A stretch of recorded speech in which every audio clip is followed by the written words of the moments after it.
Gift સિટીમાં suit space office ખોલી છેતરપિંડી મામલે સમાચાર મળી રહ્યા છે। કરોડોની છેતરપિંડી બાબતે અરજદારો ગાંધીનગર પહોંચ્યા હતા। સીઆઈડી ક્રાઇમ ઇકોનોમિક ઓફેન્સ વિંગમાં ફરિયાદ કરી હતી। 35,000થી વધુ લોકોએ રોકાણ કર્યું હોવાનો દાવો છે। 400 કરોડથી વધુની છેતરપિંડી થઈ હોવાની પણ રજૂઆત છે। ઝડપી તપાસ માટે રાજ્ય પોલીસ વડાને પણ રજૂઆત કરાશે। આરોપી ઉત્પલ પટેલ પર વેબસાઇટથી પૈસા ઉઘરાવવાનો આક્ષેપ છે। એક સૂટસ્પેસ ડિજિટલ પ્રાઇવેટ લિમિટેડ ગિફ્ટ સિટીમાં એણે પોતાની ઓફિસ ડેવલપ કરી।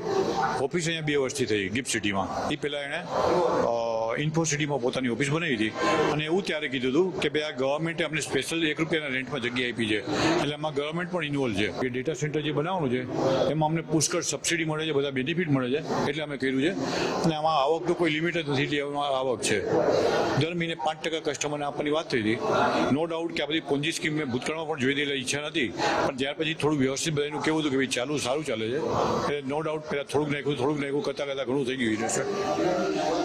આજે લગભગ નાખી દેતા ઇન્ડિયા લેવલે 35,000 ઇન્વેસ્ટર છે, 35,000, અને 450 કરોડ ઇન્વેસ્ટમેન્ટ કરીને બેઠા છે, અને કંપની સડનલી 2 મહિનાથી તાળામારી નીકળી ગઈ છે।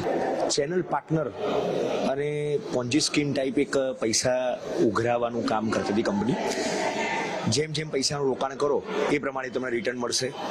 પછી ધીરે લોકોનું ઇન્વેસ્ટમેન્ટ, લોકો અહીંયા વધવા માંડ્યા। અત્યારે હાલનો આંકડો જોવા જઈએ તો 35,000 લોકોનું ઇન્વેસ્ટમેન્ટ આ કંપનીમાં છે, અને લાસ્ટ 2 મહિનાથી આને બધું શટડાઉન કર્યું છે ટૂંકમાં।